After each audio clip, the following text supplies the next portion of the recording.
Hageo. Ang panawagan ng Diyos na muling ipatayo ang templo. Unang kabanata. Noong unang araw ng ika-6 na buwan, ng ika-2 taon ng paghahari ni Darius sa Persya, may sinabi ang Panginoon kina Zerubabel at Josue sa pamamagitan ni Propeta Hageo. Si Zerubabel na anak ni Shealtiel, ang gobernador ng Huda, at si Josue na anak ni Jehozadak, ang punong pari. Ito ang sinabi ng Panginoong makapangyarihan sa pamamagitan ni Propeta Hageo. Sinasabi ninyo na hindi pa ito ang panahon upang muling itayo ang aking templo. Matitiis niyo bang tumira sa magagandang bahay habang wasak ang templo? Isipin ninyo ang mga nangyayari sa inyo. Marami ang inihasik ninyo pero kakaunti ang inyong ani. May pagkain nga kayo pero kulang. May inumin nga kayo pero hindi rin sapat. May damit kayo pero giniginaw pa rin kayo.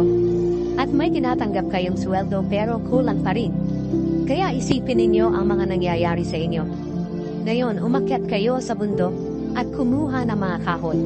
At itayo ninyo muli ang templo. Sa ganitong paraan masisiyahan ako at mapaparangalan. Ako ang Panginoon, ang nagsasabi nito. Sinabi pa ng Panginoong makapangyarihan, marami ang aning inaasahan ninyo, pero kakaunti lang ang naani ninyo. At sinira ko pa ito, nang iuwi ninyo sa inyong bahay. Ginawa ko ito dahil wasak ang aking templo. Habang ang bawat isa sa inyo ay abalang gumagawa ng bahay ninyo. Kaya dahil sa inyo, ang langit ay hindi na magbibigay ng hamog, at ang lupa ay hindi na magbibigay ng ani. Pinatuyo ko ang lupain, at ang mga habundukan. Kaya naapektuhan ang mga butil, katas ng ubas, langis, at ang iba pang mga ani, maging ang mga tao, at ang kanilang mga hayop at mga pananim. At sinunod nga ni Zerubabel, Josue at ng lahat ng Israelitang nakabalik sa Israel mula sa pagkabihag sa Babylonia, ang sinabi ng Panginoon na kanilang Diyos sa pamamagitan ni Propeta Hageo na kanyang sugo. Sa pamamagitan nito ay pinakita nila ang kanilang paggalang sa Panginoon. Sinabi ni Hageo na sugo ng Panginoon sa mga Israelita. Sinasabi ng Panginoon na kasama ninyo siya. Pinalakas ng Panginoon ang loob ni Zerubabel, Josue, at ng lahat ng Israelitang nakabalik sa Israel upang muling itayo ang templo ng kanilang Panginoong Diyos na makapangyarihan. Sinimulan nila ang pagtatayo ng templo noong ika-24 na araw ng ika-6 na buwan ng ika-2 taon ng paghahari ni Darius. Ang kagandahan ng bagong templo. Ika-2 kabanata. Noong ika-21 ng sumunod na buwan, sinugo ng Panginoon si Propeta Hageo para sabihin kina Zerubabel, Josue, at sa iba pang mga Israelitang nakabalik sa Israel. Sino sa inyo ang nakakita ng kagandahan noon ng templong ito? Ano ngayon ang tingin ninyo rito kung ihahambing sa dati? Maaring sabihin ninyo na baliwala lang ito. Pero magpakatatag kayo. Ipagpatuloy ninyo ang paggawa ng templo, dahil kasama ninyo ako, ang makapangyarihang Panginoon.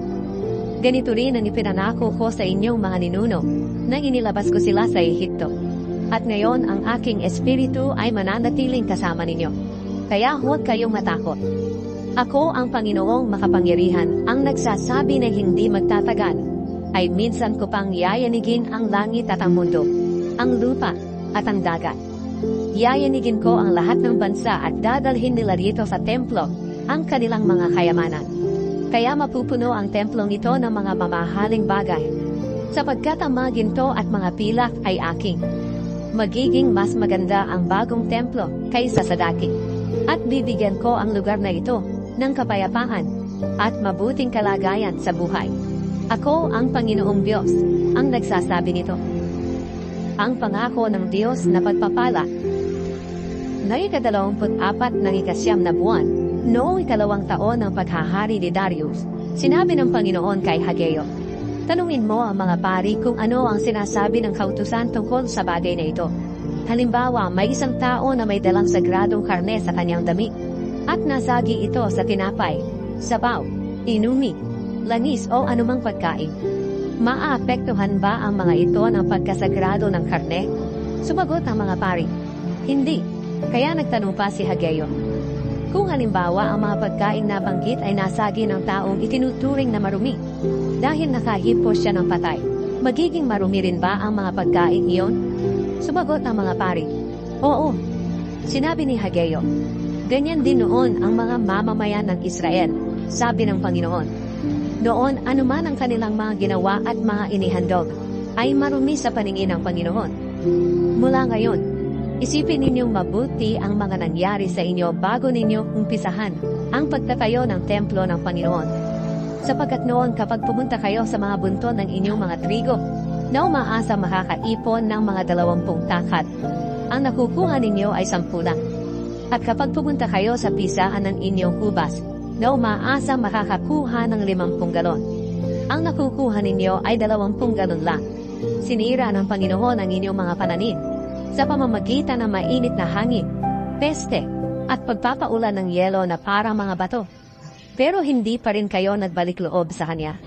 Ika-24 na araw ngayon ng ika-9 na buwan, at ngayong araw na ito natapos ang pundasyon ng templo. Tingnan ninyo kung ano ang mangyayari mula sa araw na ito. Kahit wala nang natirang trigo, at wala nang bunga ang mga ubas, at ang mga kahoy ng igos, umegranata at olibo, pagpapalain naman kayo ng Panginoon, simula sa araw na ito. Ang pangako ng Diyos kay Zerubabel. Nang araw dig iyon, muling nagsalita ang Panginoon kay Hageo. Sinabi niya, sabihin mo kay Zerubabel na yayanigin ko ang langit at ang mundo. Ibabagsak ko ang mga kaharihan, at wawakasan ang kapangyarihan nila. Ibubuwal ko ang kanilang mga karwahe, at ang mga sakay nito. Mamamatay ang mga kabayo at magpapatayan ang mga nabayo. At sabihin mo rin kay Zerubabel na aking lingkod na sa araw na iyon, ay pamamahalain ko siya sa pamamagitan ng aking kapangyarihan, dahil siya ay hinirang ko. Ako ang Panginoong makapangyarihan, ang nagsasabi nito.